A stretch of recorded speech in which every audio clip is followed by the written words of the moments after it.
Hello friends, very good morning, very good afternoon, very good evening. This is Kalp Shah from Kalp Shah CA classes and Agarwal consultant.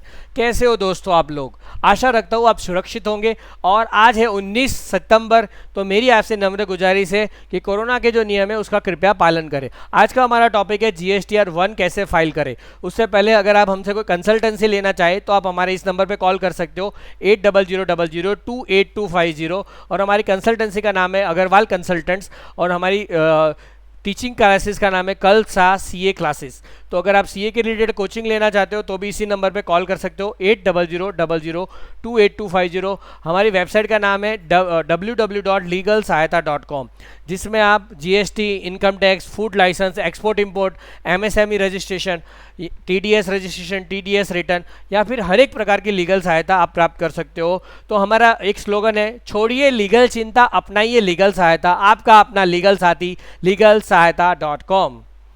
तो आपको वहाँ पे legalsahayata.com पे login करके आप ये सारी सेवाओं का बेनिफिट ले सकते हो जो ब्रीफ में यहाँ पे भी लिखी हुई है। और इसके लिए आपको 8000028250 पे कॉल या व्हाट्सएप करना है।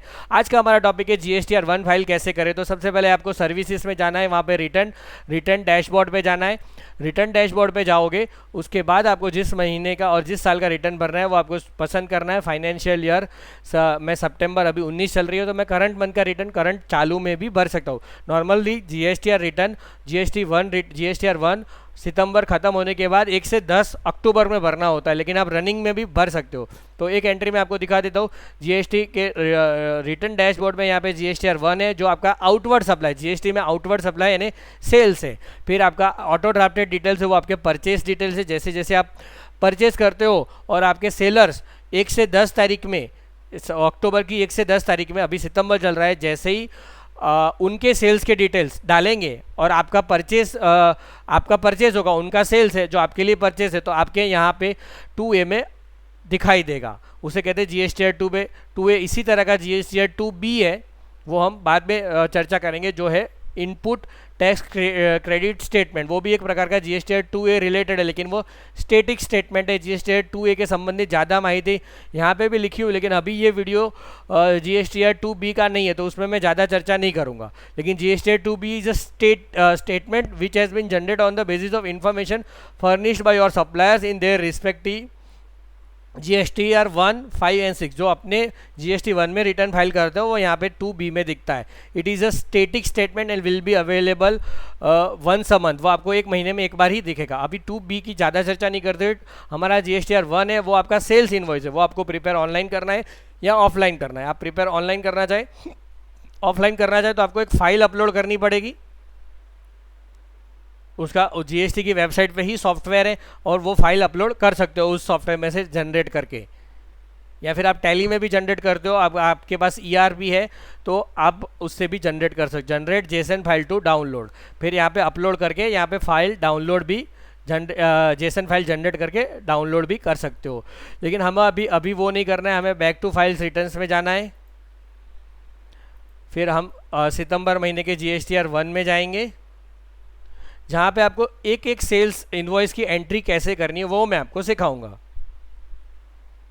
ठीक है, तो सबसे पहले मैं यहाँ पे GSTR 1 में भी अलग अलग ऑप्शन है। यह है 4A, 4B, 4C, 6B, 6C B2B invoices. यानी आप GST में रजिस्टर हो, सामने वाला बंदा भी GST में रजिस्टर है, तो उसे कहते हैं B2B ट्रांजैक्शन। चाहे वो आपके स्टेट का हो या दूसरे स्टेट का हो, उसको इसमें 4A, 4B, 4C, 6B, 6C column में डालना है।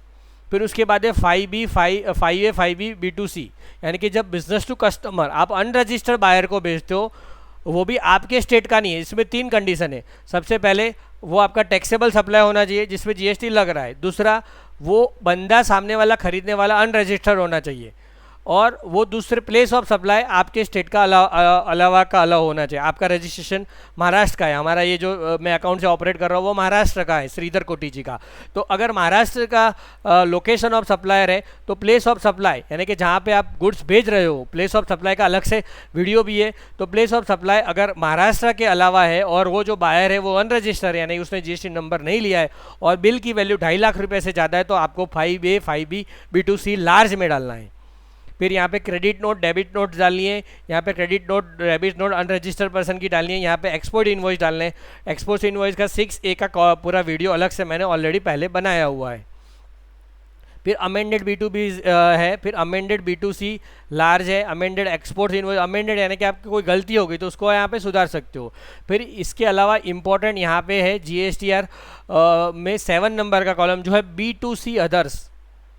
B2C अदर्स है जो आपको डायरेक्टली कस्टमर से जो बेचते हो ना, जिसके पास GST नंबर नहीं है, कंज्यूमर जो आपका गुड्स कंज्यूम करेगा, खाएगा पिएगा उसको इस्तेमाल करेगा, तो उसको B2C कहते हैं, जिसके पास GST नंबर नहीं होता। वो यहाँ पे डालना है। ऐड डिटेल्स में जाके आपको rate wise state wise details डालनी है। से फॉर एग्जांपल आपके पास कोई एक रेट है, अब GST के अलग अलग रेट है 0, 5, 12, 18 एंड 28।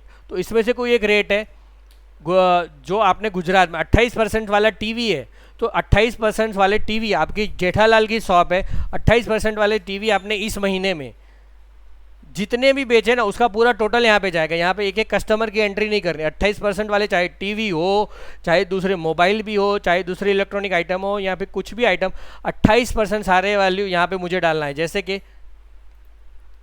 मैं यहाँ पे डाला था गुजरात, यहाँ पे मैं डाल रहा हूँ 25,000 रुपये। तो 28% वाली 25,000 रुपये की मैंने चीज़ें बेची है, चाहे उसमें 5,000 का टीवी बेचा, 5,000 का मोबाइल बेचा, सारी चीज़ें यहाँ पे डाल देनी है। ठीक है सारा, और टीवी वगैरह लिखने की भी ज़रूरत नहीं, यहाँ पे डायरेक्टली वो सिलेक्ट कर लेगा। रेट है मेरा 28%, तो 7,000 GST मुझे भर देना है और यहाँ पे सेव हो जाएगा। क्योंकि प्लेस ऑफ सप्लाई मैंने क्या सिलेक्ट किया है, महाराष्ट्र गुजरात सिलेक्ट किया, और ये लोकेशन ऑफ सप्लायर क्या है, ये लोकेशन ऑफ सप्लाई, ये अकाउंट जो मैं ऑपरेट कर रहा हूँ महाराष्ट्र मुंबई का है। अगर मैं यहाँ पे महाराष्ट्र सेलेक्ट करूँगा तो मुझे यहाँ पे IGST नहीं आएगा, CGST और SGST 3500 आएगा। देख रहे हो आप? तो प्लेस ऑफ सप्लाई का location of supplier and place of supply दो अलग अलग होता है ना, तब जाके IGST लगता है। और प्लेस ऑफ सप्लाई का अलग चैप्टर है, वो मैं आपको एक वाक्य में नहीं बताऊंगा प्लेस ऑफ सप्लाई क्या होता है। प्लेस ऑफ सप्लाई नॉर्मली जहाँ पे डिलीवरी होती है ना, वहाँ पे प्लेस ऑफ सप्लाई होता है। तो प्लेस ऑफ सप्लाई आपको जानना जरूरी है इसको भरने के लिए।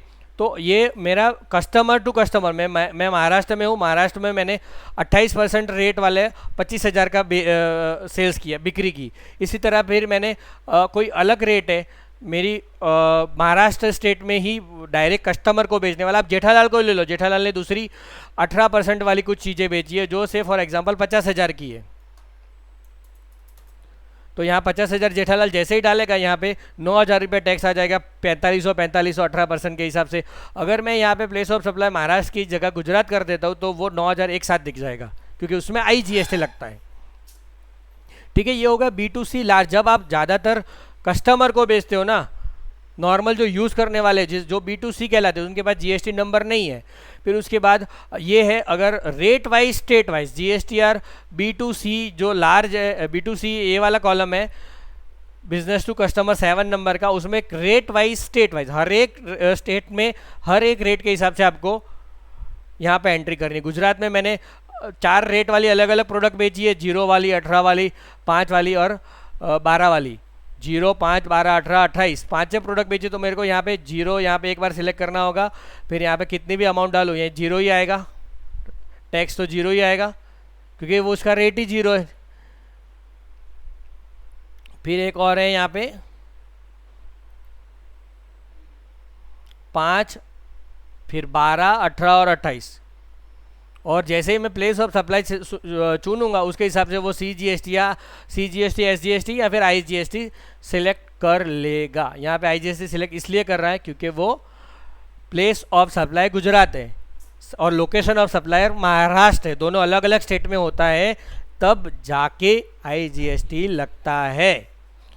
ठीक है, तो ये मेरे को हर एक स्टेट वाइज और हर एक रेट वाइज डालना है, वो मैंने समझा दिया आपको GSTR 1 में। ये है B2C अदर्स। B2C लार्ज ऊपर आएगा, जो अगर आपने अनरजिस्टर्ड पर्सन को 2.5 लाख से ऊपर आपके स्टेट के अलावा बेचा है तो यहाँ पे B2C लार्ज आता है, वो भी एक बार देख लेते हैं। ऐड डिटेल्स कर रहे हैं, ऐड डिटेल्स करेंगे। यहाँ पे महाराष्ट्र का ऑप्शन आ ही नहीं सकता, देख लीजिए, क्योंकि आपका अदर स्टेट में होगा तभी तो ये कॉलम में आएगा। देखो मैं मणिपुर सिलेक्ट कर रहा हूँ तो मणिपुर सिलेक्ट करने दे रहा है, उसके नीचे महाराष्ट्र कर रहा हो तो डायरेक्ट जंप कर रहा है, देख रहे हो आप, क्योंकि ये लोकेशन ऑफ सप्लायर कहाँ का है, महाराष्ट्र का है। प्लेस ऑफ सप्लाई महाराष्ट्र में हो गया तो ये कॉलम में ही नहीं आएगा। B2C लार्ज इनवॉइस कब डालते हैं, 2.5 लाख से ऊपर अदर स्टेट में, और place of supply other state में है और अनरजिस्टर्ड, तब जाके होता है। जेठालाल 2.5 लाख का कोई बड़ा टीवी, कोई एक दूसरी बबीता बंगाल से आ गई घूमती घूमती, अभी ये वाली बबीता तो बॉम्बे ही रहती है तो प्लेस ऑफ सप्लाई बॉम्बे आएगा, लेकिन कोई बबीता बॉम्बे आ गई और उसने ऑर्डर दे दिया और तभी भी प्लेस ऑफ सप्लाई तो बॉम्बे ही कहलाता है। लेकिन किसी बबीता ने फ़ोन पे जेठालाल को बोला, जेठालाल जी मुझे कोलकाता में भिजवा दो 3 लाख का टीवी, तब जाके ये आएगा। तो यहाँ पे मैं कलकत्ता का स्टेट है वेस्ट बंगाल, तो वेस्ट बंगाल सेलेक्ट करूँगा, यहाँ पे इनवॉइस नंबर डालूंगा, इनवॉइस डेट डालूंगा, फिर मैं टोटल वैल्यू यहाँ पे समझ लो 1 लाख डालूंगा तो भी लेने नहीं लेगा, क्योंकि ये 2.5 लाख से तो ऊपर ही होना चाहिए। टोटल इनवॉइस वैल्यू ये 1 लाख से एक हो ही नहीं सकता, क्योंकि इसमें मुझे 2.5 लाख से ऊपर का ही डालना है। ठीक है, तो टोटल इनवॉइस वैल्यू का मतलब क्या होता है, विथ टैक्स डालना है। से फॉर एग्जांपल मैं यहाँ पे 10 लाख का प्रोडक्ट बेच रहा हूँ, 1 2 3 4 5 6, और वो 18% वाली है, तो 10 लाख पे 18% कितने होते हैं, 1,80,000, और अपने आप ही IGST ही ले लेगा। तो मैं यहाँ पे 1,80,000 डालूंगा, जी नहीं, यहाँ पे 1,80,000 नहीं डालूंगा, सॉरी, यहाँ पे मुझे 10 लाख डालने होंगे, तो अपने आप ही वो 1,80,000 यहाँ पे ले लेगा। तो ये दोनों का total value 10 lakh plus 1,80,000 means 11,80,000। Total invoice value भी यहाँ पे 10 लाख नहीं आएगी, 11,80,000 आएगी। ठीक है, विथ टैक्स वाली वैल्यू टोटल इनवॉइस वैल्यू में डालनी है 11,80,000।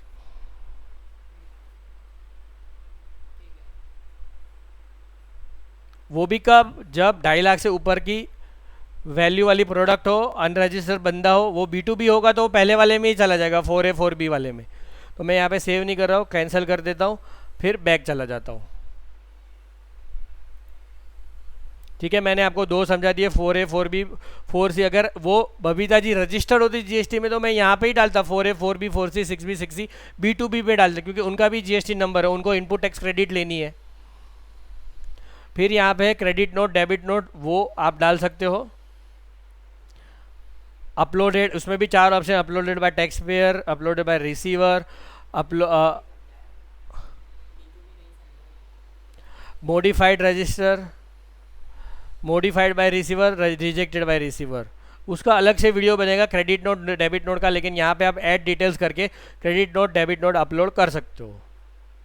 ठीक है, आप किसी का अकाउंट जो करते हो वो वाली नोट लगेगी। ठीक है,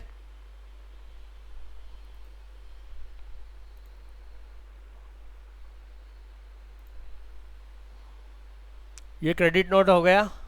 फिर credit note debit note unregistered, उसमें कुछ आएगा नहीं। एक्सपोर्ट 6A का मैंने अलग से वीडियो बना रखा है। फिर अमेंडेड B2B इनवॉइसेस, फिर भी अब एक्सपोर्ट में हम देख लेते हैं। Export invoice data for export of goods is provided in table 6A of GSTR 1 for the relevant tax period. आपको 6A में यानी यहाँ पे एक्सपोर्ट का डेटा डालना है। फिर invoice number provided in table 6 of GSTR same as that of given in shipping bill. Shipping bill में जो इनवॉइस नंबर दिया है वो ही इनवॉइस नंबर डाला है, और वो भी कौन सा शिपिंग बिल, जो आइस गेट की वेबसाइट पे आपने शिपिंग बिल नंबर डाला है। जो एक्सपोर्ट होता है उसमें शिपिंग बिल नंबर आता है, एक्सपोर्ट करने के बाद वही शिपिंग बिल में जो इनवॉइस नंबर डाला वही इनवॉइस नंबर यहाँ पे डालना होगा, वरना मिसमैच हो जाएगा तो आपको एक्सपोर्ट का जो रिफंड मिलने वाला वो नहीं मिलेगा। The invoice with different invoice number और date than given in the shipping bill will be rejected. Date भी सेम और नंबर भी सेम होना चाहिए शिपिंग बिल के हिसाब से। Select with the payment of tax for GST payment drop down while filling the invoice. With payment of tax आपने with IGST export किया तो with payment of IGST select करना है, विदाउट किया तो विदाउट करना है, LUT बॉन्ड वाला। Shipping bill number, shipping bill date and port code are specified mandatory incorrectly, वो आपको कंपलसरी डालना है। Shipping bill number, shipping bill date, port code mandatory incorrectly. In case of export invoices which do not have this detail shall not be send to ICEGATE for further processing. जिसके पास 3 चीज़ नहीं होगी, shipping bill number, shipping bill date, port code, वो ICEGATE में आपके refund के लिए प्रोसेस के लिए नहीं जाएगी। पोर्ट कोड यहाँ से आप ले सकते हो। ठीक है। तो इस तरह से invoice which have incorrect port code are likely to get rejected by ICEGATE. ठीक है, फिर यहाँ पे आप ऐड डिटेल्स करके एक्सपोर्ट इनवॉइस अपलोड कर सकते हो। उसमें भी दो ऑप्शन है, with payment of tax, without payment of tax. Without payment of tax में आपने जब LUT फाइल किया होता है लेटर ऑफ अंडरटेकिंग, तब जाके आप विदाउट, देखो एक्सपोर्ट में क्या होता है, एक्सपोर्ट में कोई भी GST लगता नहीं है। अगर आप विथ पेमेंट ऑफ टैक्स करते हो तो भी वो आपको रिफंड ही मिलने वाला है, क्योंकि एक्सपोर्ट को प्रमोट इंडिया गवर्नमेंट इसलिए कर रही है, उससे आपको फॉरेन एक्सचेंज मिल रहा है गवर्नमेंट को। लेकिन अगर आपको आपकी वर्किंग कैपिटल ब्लॉक नहीं करनी है, चलित मुड़ी, तो आप विदाउट पेमेंट ऑफ टैक्स के लिए LUT फाइल कर सकते हो। ठीक है, तो ये हम आप GST 1 में फिर आ जाते हैं। 6A समझ लिया हमने। फिर B2C अमेंडेड वाले अभी हम कोई नहीं देख रहे, नॉर्मल वाले देख रहे, B2C लाल देख रही है। फिर nil rated supplies, exempt and non GST supply. अब तीन, एक होता है जो एक्सपोर्ट होता है ना, एक्सपोर्ट, अब खास समझिएगा आप दोस्तों, कान खोल लीजिए। एक होता है जीरो रेटेड और एक होता है नील रेटेड और examined. Zero rated export is zero rated, export पे जीरो GST लगता है। इंग्लिश भाषा ऐसी है कि जिसमें जीरो और नील का शब्द एक ही मीनिंग एक होता है, लेकिन GST में अलग होता है। जब आप एक्सपोर्ट करते हो ना, तो आपको जीरो रेटेड सप्लाई कहते हैं, क्योंकि उस पर कोई GST ही नहीं लगता, और विथ पेमेंट ऑफ टैक्स किया तो वो आपको रिफंड मिल जाता है। तो सारे एक्सपोर्ट आपको यहाँ पे डालने हैं। और ये जो है nil rated, exempted and non GST। Nil rated यानी कि GST के रेट जो है ना इतने हैं, जीरो भी एक रेट है, जीरो भी एक संख्या है ना। तो बहुत सारी प्रोडक्ट ऐसे जैसे आटा, टमाटर, उसके आगे वो GST टैक्सेबल प्रोडक्ट है, लेकिन उसके आगे रेट जीरो रखा है गवर्नमेंट ने, इसलिए अभी GST नहीं लग रहा। कभी भी टमाटर पे GST आ जाए, क्या पता कोई बड़ा युद्ध हो जाए और गवर्नमेंट को पैसे की ज़रूरत पड़ जाए तो टमाटर पे भी GST लगवा दे, तो उसे नील रेटेड कहते हैं। उसे कैसे कहते हैं? Nil rated. फिर एक है एग्जम्प्टेड। फिर एक होता है गवर्नमेंट ने अपने पावर्स के तहत एक नोटिफिकेशन बाहर निकालता है, एग्जम्पशन यानी मुक्ति, जो जिसके तहत आपको उस प्रोडक्ट को GST में से मुक्ति दी गई है, उसमें GST लगता ही नहीं है, वो भी एक टमाटर जैसा ही है। लेकिन नील रेटेड और एग्जम्प्टेड दोनों देखा जाए तो नॉर्मली लीगली एक ही है, उसमें GST नहीं लगने वाला। एक पे रेट GST लगा और एक पे रेट रखा, लेकिन उन्होंने नोटिफिकेशन के तहत उसको ना बोल दिया, उसमें GST नको लगेगा। और एक है non GST outward supply. Non GST यानी कि गवर्नमेंट ने अभी भी कुछ प्रोडक्ट GST के दायरे में नहीं लिए, जैसे पेट्रोल ह्यूमन कंजम्पशन के लिए दारू, alcoholic liquor for human consumption, उसको GST के दायरे में अभी भी लाया नहीं है। दारू अगर मानवी के यूज़ के लिए, पशु के नहीं, मानवी के लिए, तो उस पर GST नहीं लगता। पेट्रोल पे नहीं लगता, पेट्रोल पे अभी भी पेट्रोल पे अभी भी सेंट्रल एक्साइज ड्यूटी और वैट जो पहले था वही लगता है। तो उसकी डिटेल्स आपको यहाँ पे डालनी है, जो आपने सेल्स किया। अगर आप पेट्रोल पंप वाले हो ना, तो आपको सारा यहाँ पे डालना पड़ेगा, GST तो लेना ही पड़ेगा, क्योंकि पेट्रोल का 40 लाख से टर्नओवर तो अपने आप ही हो जाता है, 40 लाख से ऊपर GST लेना पड़ता है, पहले 20 लाख था। तो intra state supplies to register persons. आपने टमाटर बेचे, किसको बेचे? रजिस्टर पर्सन को बेचे, वो भी कौन से स्टेट में? आपके ही महाराष्ट्र का ही अकाउंट है तो महाराष्ट्र में बेचे, ठीक है। तो उसकी वैल्यू यहाँ पे लिखनी है, यहाँ पे कोई टैक्स वैल्यू नहीं लिखनी। मैंने 25,000 के टमाटर मेरे ही महाराष्ट्र के स्टेट में बेचे। फिर मैंने एग्जम्प्टेड प्रोडक्ट, कुछ प्रोडक्ट ऐसी other than nil rated and non GST supply, जो एग्जम्प्टेड है वो नील रेटेड नहीं है, जो नील रेटेड है वो एग्जम्प्टेड नहीं है, और जो एग्जम्प्टेड या नील रेटेड है वो नॉन GST नहीं है। और एक चौथा है जीरो रेटेड। जीरो रेटेड तो पूरा अलग ही है, वो टैक्सेबल है, उसमें टैक्स होता है। अगर आप से फॉर एग्जांपल आप मोबाइल इंडिया में बना के इंडिया में ही बेचते हो तो 18 या 28% GST लगेगा।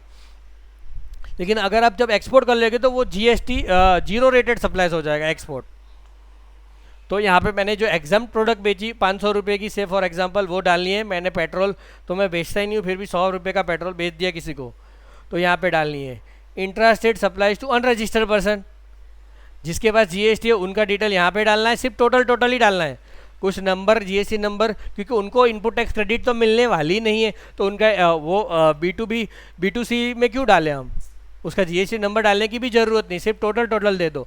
फिर inter state supplies to registered person, अपने दूसरे स्टेट वाले को, गुजरात वाले को, ये महाराष्ट्र का अकाउंट है तो गुजरात को, मध्य प्रदेश को, तेलंगाना को, रजिस्टर बंदे को बेचा, वो भी कौन सा प्रोडक्ट बेचा, टमाटर बेचे, तब जाके यहाँ पे आएगा interstate supply to unregistered person, और दूसरे स्टेट में अनरजिस्टर्ड पर्सन को बेचा जिसके पास जीएसटी नंबर नहीं है, तो यहाँ पे आएगा। तो ये हो गया आपका 8A 8B 8C 8C 8D nil rated supply वाला, ठीक है।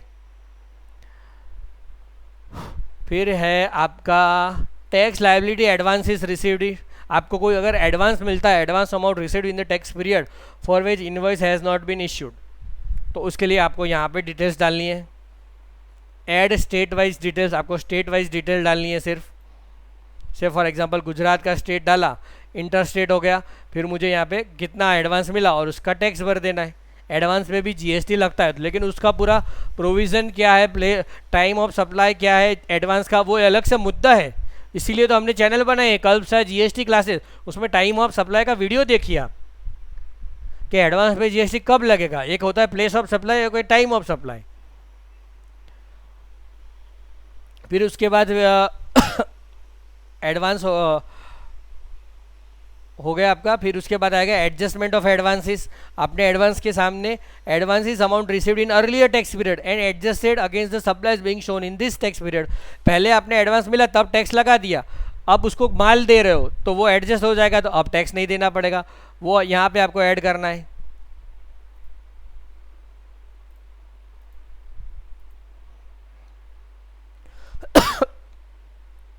ठीक है,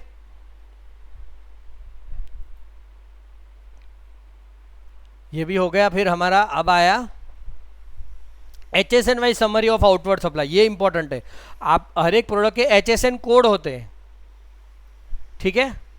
तो आपको वो HSN कोड डालना है, उसका डिस्क्रिप्शन डालना है, उसका आपने ये यूनिक ऑफ मेजरमेंट UAM पहले कहते थे, UQC भी कहते हैं, यानी कि आप किस में उसको नापते हो, किलो में, पानी को किस में नापते हो, लीटर में, हवा को किस में नापते हो, लीटर में, ऑक्सीजन को।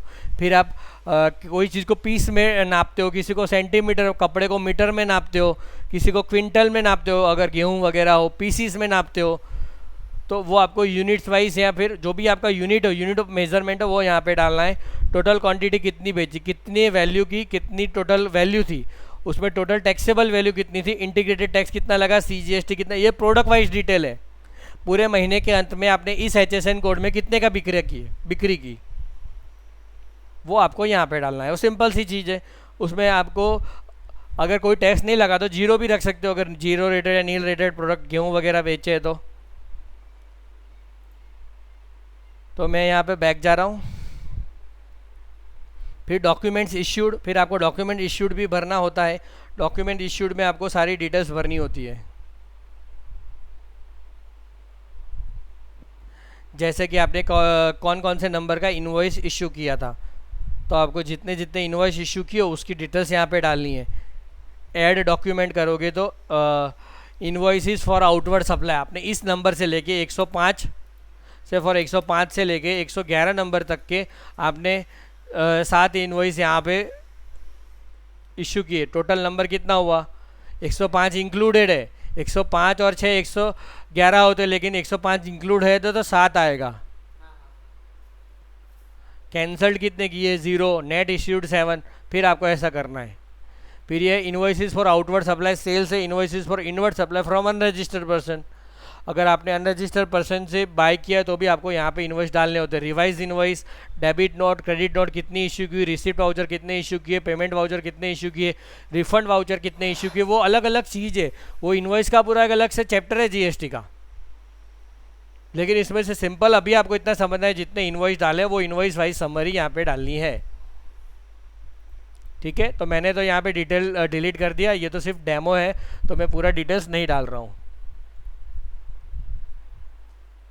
फिर आगे आता है amended tax liability, amendment of adjustment, amended B2C invoices, generate summary. तो इस तरह से आप GSTR 1 फाइल कर सकते हो। अभी आप फाइल नहीं कर सकते क्योंकि ये महीने का, अभी सितंबर महीने का ही रिटर्न है। यहाँ पे देख सकते हो सितंबर महीना चल रहा है, तो सितंबर महीने का GSTR 1 यानी बिक्री का रिटर्न 1 से 10 तारीख अक्टूबर में भरना होता है। तो थैंक यू दोस्तों, GSTR1 रिलेटेड आपका ये वीडियो था। अगर आपको हमारा वीडियो पसंद आए तो लाइक शेयर सब्सक्राइब कीजिए, और आपको कंसल्टेंसी की ज़रूरत है तो 8000002825 पे कॉल कीजिए दोस्तों। Thank you.